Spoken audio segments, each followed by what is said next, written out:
Thanks very much for joining us, Brad. Wanted to start off by asking a couple of questions about Liverpool, if that's okay.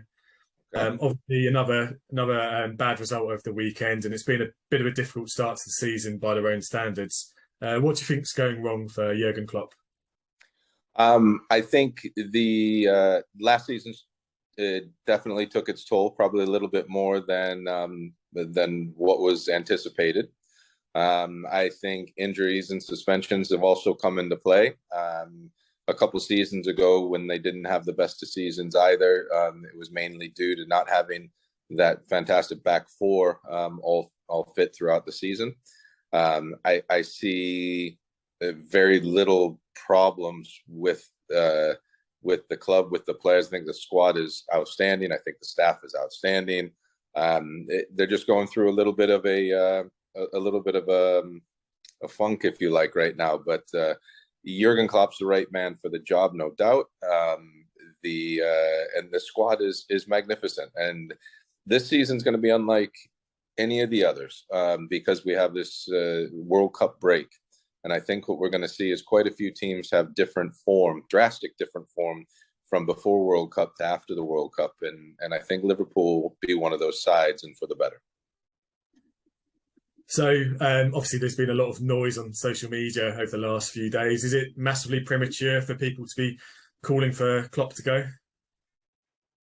Calling for him? I mean, if I couldn't even fathom it. Why? I don't even understand why why that is a talking point at this moment in time. Absolutely not. It should not be spoken of him leaving, nor do I think there should be any talks at the boardroom level about him leaving. He's one of the global's finest managers. Have they missed Sadio Mane this season, and do you think it was possibly a mistake letting him go?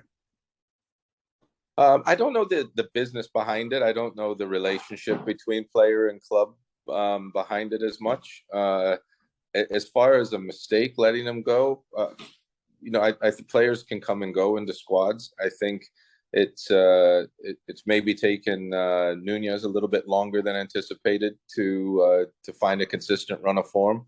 But you're going to have to deal with players coming and going from time to time. So I would not. Again, I have a ton of respect for what Jurgen Klopp has done, and their decisions at the club are very calculated. So I'm fairly certain that everything is going to be very positive in the end. And I think it's way too early to decide if it was a mistake to allow him to go. Trent Alexander-Arnold has been, again, below his own standards this season, but a lot of people still rank him as arguably the best right-back in the world. But he's not first choice for England. Do you think that Gareth Southgate should be using him more? Do I think he should be using him? I think there's so many good right backs in the England setup. I mean, I played with one at two different clubs who I think's probably the best right back in all of Europe, and Kyle Walker when he's fit. So just because he might not be on the team sheet with England doesn't mean that he's not one of the finest right backs. They find themselves in he'll find himself, this is Trent Alexander-Arnold, in a battle against a lot of very good right backs. So I think he's up there with one of the top right backs in the world. I think his attacking abilities are very, very good. His delivery and service into the box are very good.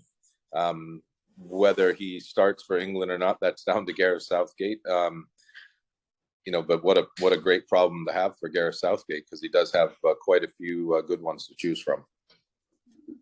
Obviously, you've said it's very, very premature to be talking about Jurgen Klopp moving on, but when he does decide to go in the future, who would you like to see Liverpool manage Liverpool next? I would like to see Jurgen Klopp stay there for a long, long time. I haven't even put a. He's done that good of a job, and his teams have been that exciting that I've not even given it a thought as a Liverpool supporter and an ex-player to even think about a replacement. Just because they've had a difficult start to the season does not mean that that you should start looking for a replacement. I think I would like to see him there for many, many years to come, to be honest. Perfect, thank you. Okay, a few about Tottenham now, please, if that's okay. Third in the league, but I've obviously been a little bit inconsistent this season. Where do you see them finishing? I get this question a lot with inconsistent. I mean, people say they're inconsistent, but they keep getting results. You know, whether they're grinding them out, or whether they play free flowing football. Antonio Conte is implementing this style. I think it'll be still a big ask to. They're very, very much on an outside chance of winning the Premier League. It's still a big ask to finish in the top four for any of those clubs, with Man United coming up, with Chelsea coming up. You have Liverpool that's not in the top four at this moment in time. They're going to come up. So I think realistically, they should be looking anywhere between 1 and 4. But if they finish 5th or 6th, it doesn't mean they've had an awful season. There's a lot of competition in this Premier League. Lovely, thank you. Obviously, Erling Haaland having an incredible season. Do you think Harry Kane will be looking at what he's doing at Manchester City and wondering what might have been for him after he obviously was linked with a move there? Nope, that's not how Harry operates. Harry, first of all, at Tottenham, Daniel Levy's the one that dictates all the transfers. Players don't have the power to dictate the transfers at Tottenham. It doesn't matter who you are. Luka Modric didn't do it. Gareth Bale didn't do it. That was all when Daniel wanted to do the deal. Harry Kane's the same. Once Harry knew that he was staying at Tottenham, he'd be all for staying, and he's not going to look over his shoulder at what other players are doing. That's not how he works. He's a great teammate. He's a great person, and one of the best nines in the world. And he'll try to score as many goals, and he's having a fantastic season so far in that regard. And I'm sure he's going to be looking forward to leading the line for England in the World Cup.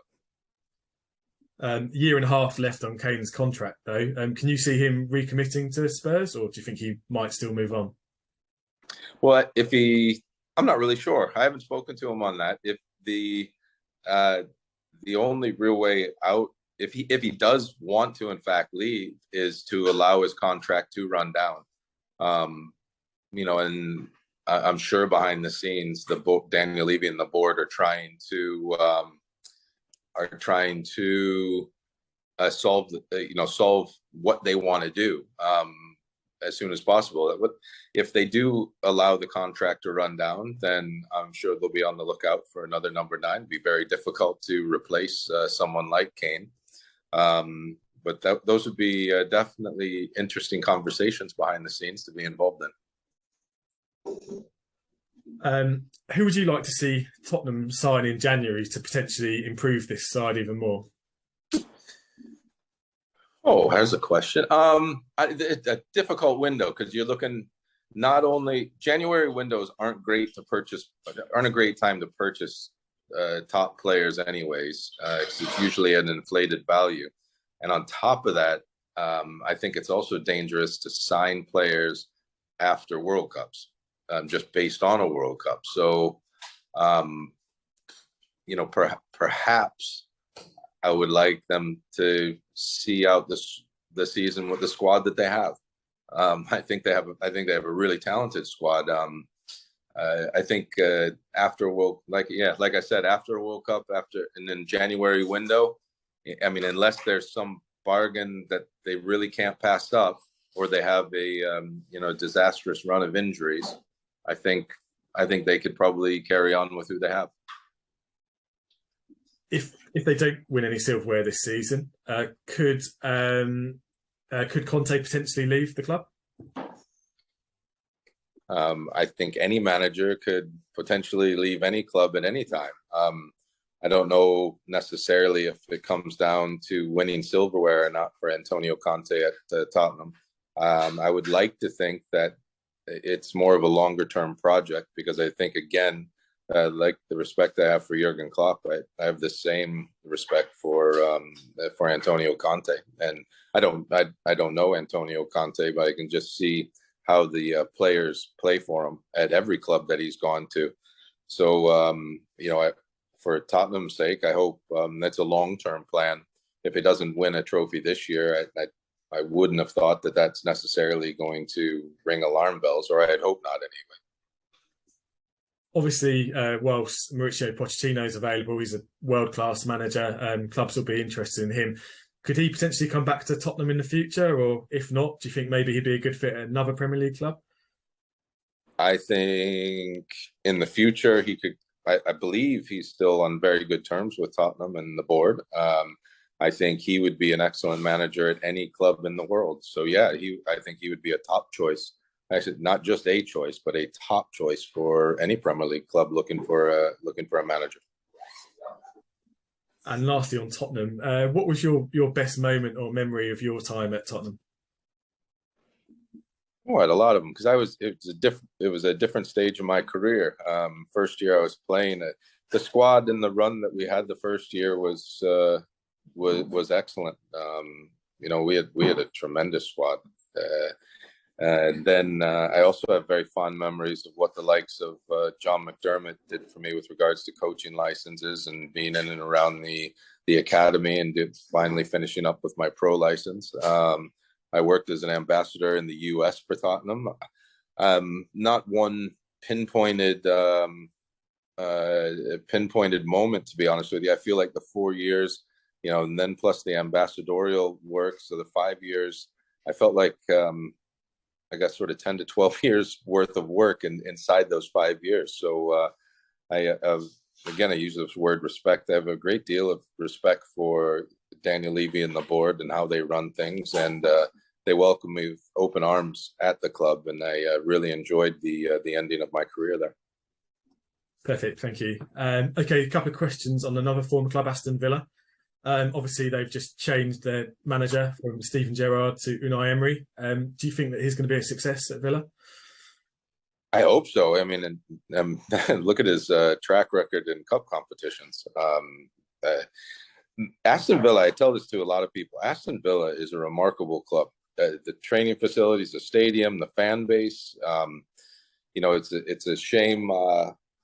It's a shame, real shame, when they relegated, because I put them into some financial disarray for a short while.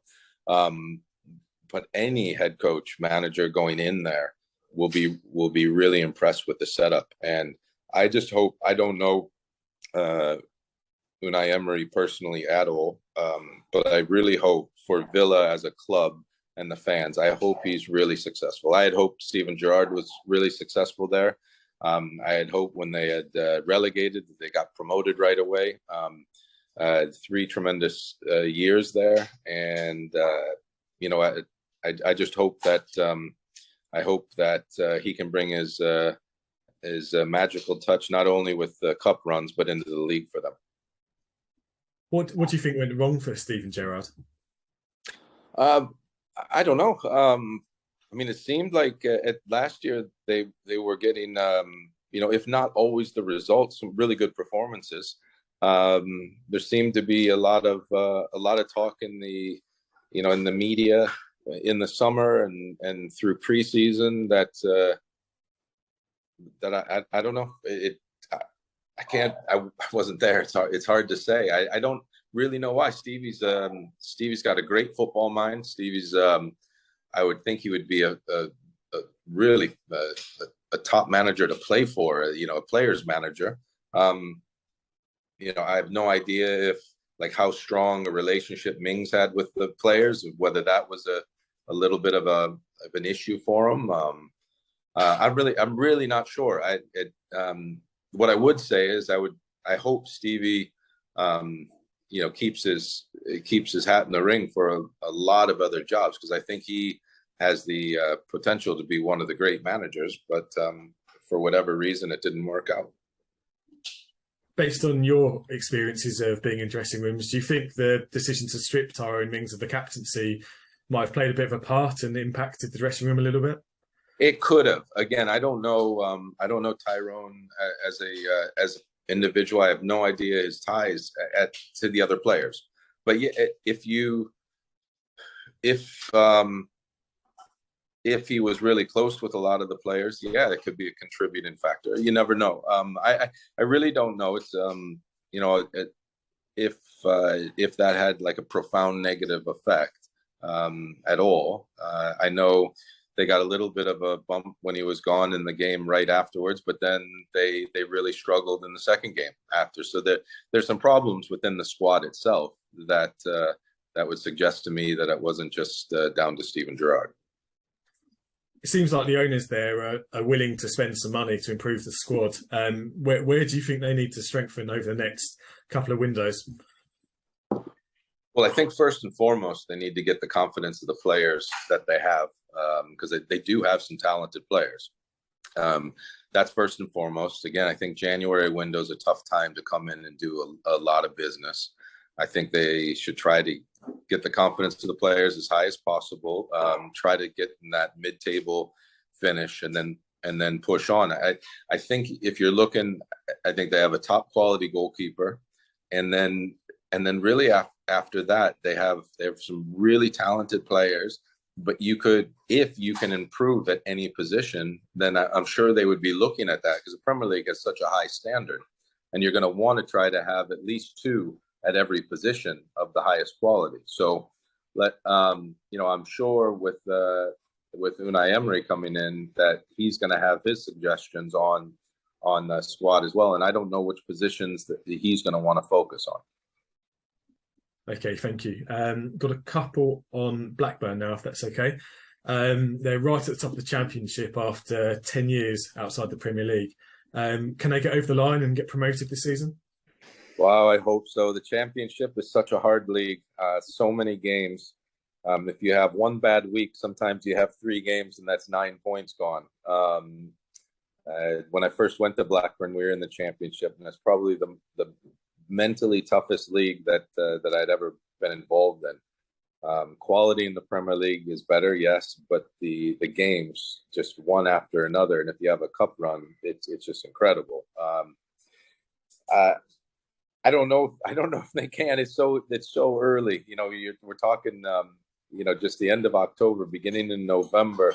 I hope I see Blackburn at the top of the tree in March, April, and we can really start talking about it. But there's so many games and so much to happen.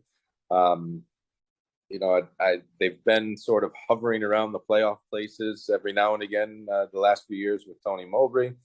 New manager in there, and maybe that's just a little spice of life they needed to get up there, but let's keep our fingers crossed that they can get there. Obviously, you've touched on how difficult it is to get out of the Championship, but then it's also incredibly difficult to stay up when you do. If they do go up this season, can they stay up? And who do you sort of think from recent seasons they should be trying to emulate in terms of their strategy? It's a hard one. I think they should definitely have some safety nets in the contracts in case they go back down. You have to spend a lot of money to all of a sudden get a Premier League squad, and then all of a sudden have them firing. The Fulhams come to mind, but your Bournemouths come to mind, Brentford's come to mind, but they're all 3 clubs with completely different strategies. They'll have to have the strategy of their own. But if they do promote, they will have to have some investment into the club, or they'll find the Premier League really difficult. Great, thank you. Okay, a few more sort of general Premier League football questions now. Erling Haaland is scoring for fun. Do you think goalkeepers will be afraid to face him, or will they be looking forward to the challenge? I think if you're afraid to face him, you're probably in the wrong profession. I would like to think that they would try to relish the opportunity to stop him. My mentality would have been I would prefer to play in the bigger games against the bigger players. So I would like to think that if you're a Premier League goalkeeper, that's what you want to try to do. It's obviously difficult to stop him, and he finds himself in a lot of positions and gets himself in a lot of positions where it's very difficult to save the shots, or the crosses and the headers, whatever it is. He has the full repertoire. But I would like to think that none of the goalkeepers are afraid to face him. If a team that you were coaching came up against him, how would you tell them to potentially stop him? I mean, service into him is first, but you're playing this Man City team that moves the ball so quick, and they have so many good players. I mean, they have one of the best players in Kevin De Bruyne.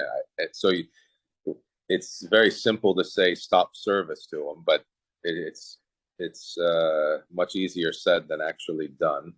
I think you have to go away from your standard defensive traits sometimes, and you have to try to get bodies on him so he can't get runs on you, so he can't get the jump on you. He gets in between gaps, in between the center backs, and in little holes between the midfielders and the center backs, and then he's very quick off the mark. So you have to try to body him and more man mark him in a sense when he's in the box. But then you're giving away space to so many other good players at Man City.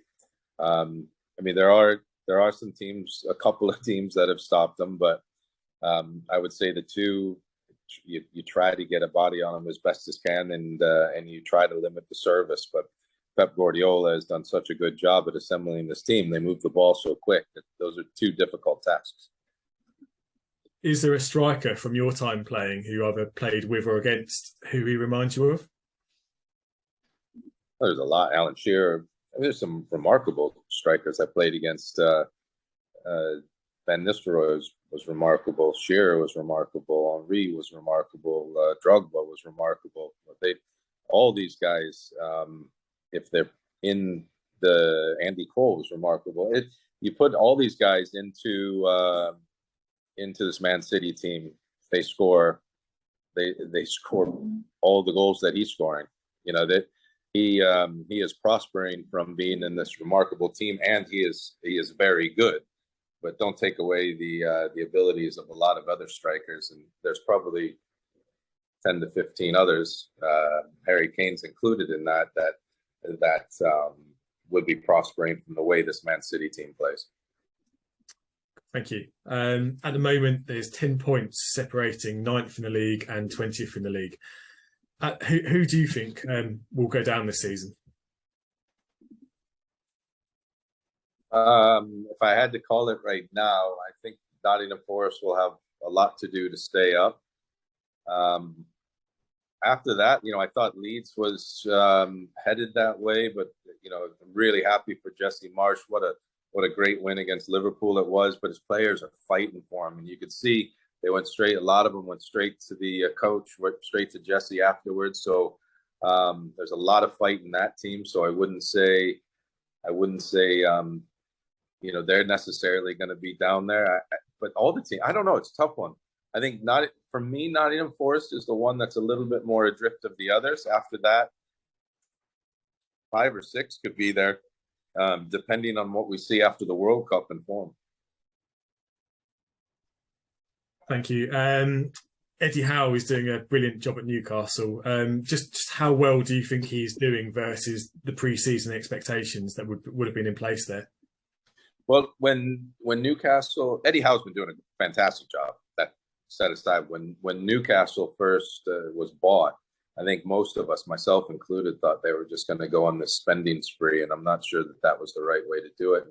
And I'm sure this is a lot down to Eddie Howe and obviously the board that's there, and they have been strategically putting pieces together to build the infrastructure of the club for longevity. And they've done a great job. Eddie Howe is a proven top manager, and the pieces that he put into place to first take them out of relegation, then getting them into a mid-season standing, to then purchase based on what the needs for the infrastructure of the club was.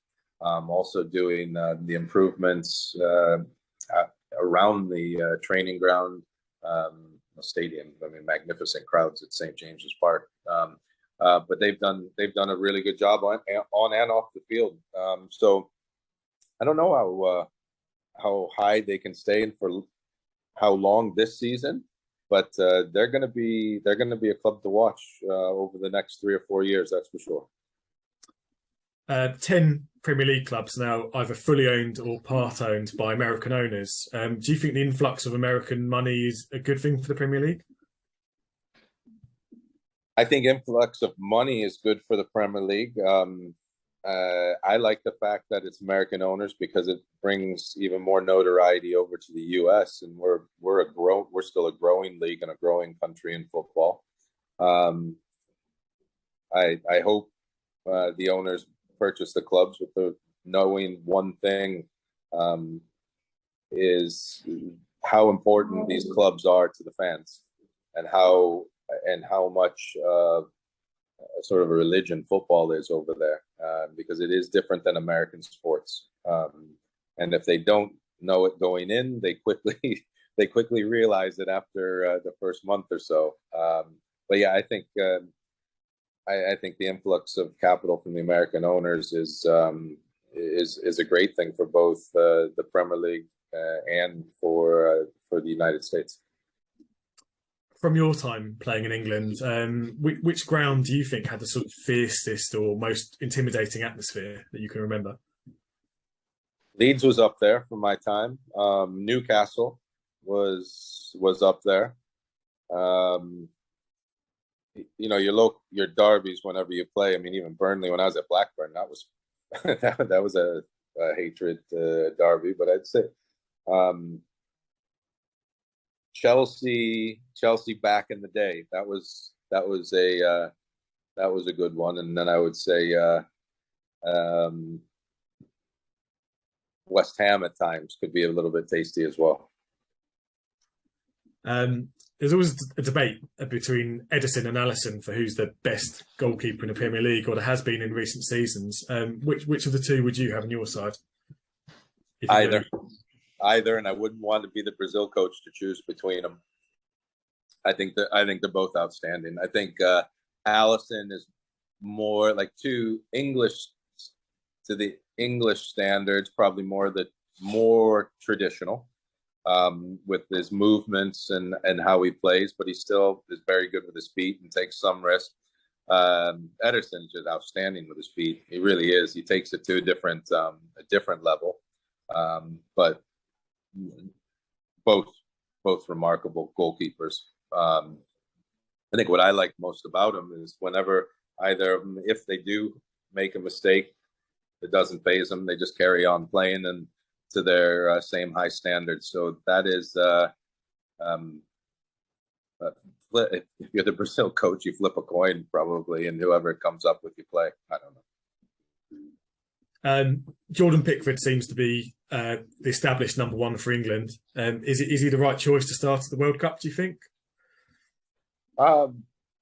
Yeah, again, I'm not in the England camps. He's having a really good season, top season, but so is Ramsdale. He's having a top season. Pope, very good goalkeeper, having a good season.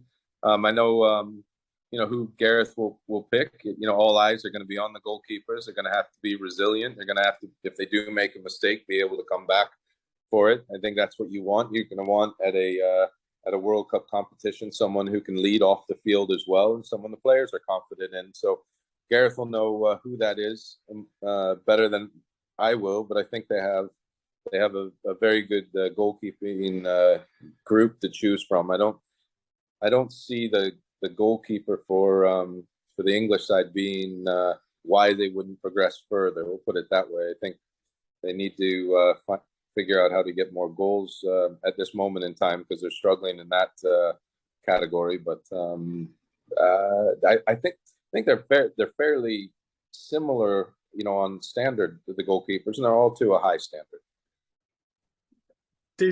Did Matt Turner make the right decision going to Arsenal to be number 2? Time will tell if it's the right decision. When you're in MLS, this is what I'll say. It's hard to turn down a club like Arsenal coming in for you. But when you move and you're as good as Matt Turner, I'd like to think that you would move and you're being told that you were going to be the number one, which obviously wasn't the case at Arsenal. Matt's a heck of a nice guy and a heck of a good goalkeeper. And if he's, I don't know what kind of deal they have at Arsenal or whatnot, but I hope if he's not in the team, or it looks like he's going to get near the team, then they would allow him to leave or go on loan. Because I personally think he's too good of a goalkeeper to be sitting on the bench somewhere. Hugo Lloris seems to have made a couple of high-profile errors this season. Do you still rate him as a top goalkeeper, or should Tottenham be looking for a replacement? I still rate him as a top goalkeeper. Every goalkeeper makes mistakes. And then the more experienced you are, this is why it's hard sometimes for a young goalkeeper to get a consistent run of games and stay with high standards, is you have to have this ability to put it in the back of your mind and carry on to your high standards. It's the comment that I just gave about Ederson and Allison. Hugo's no different. He's played incredible games and he's made mistakes in his career. He knows how to act. He knows how to work. He knows how to work through mistakes. And I don't see any reason why they should be going out and getting another goalkeeper as of yet. Is there a single game that stands out for you as the best performance of your career? My career? Yeah. Oh, maybe a 2-1 win at Highbury against Arsenal when I was at Blackburn. I think we were only credited with one shot on goal that game because it was an own goal, and then I think Dwight York scored. And from what I remember, there was a lot of action in front of me that day. That's awesome, thank you. Last few questions just on the World Cup. How do you rate the USA's chances in the World Cup, given that you've got quite a lot of really good young players coming through? If everyone's fit and everyone's in a good frame of mind, then we're going to be competitive against anybody. If we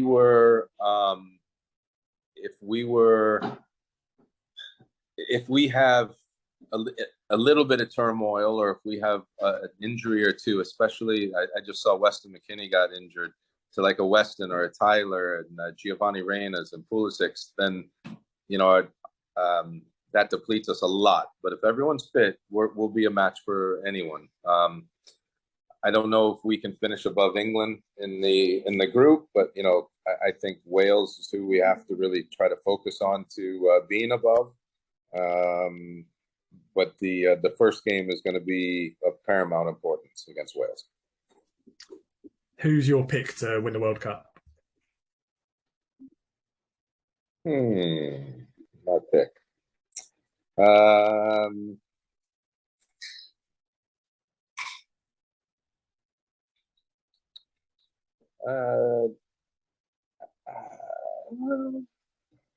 would love to say England. I just don't know if they'll get it together in time. Maybe Brazil. I would love to see England do it if it's not the US.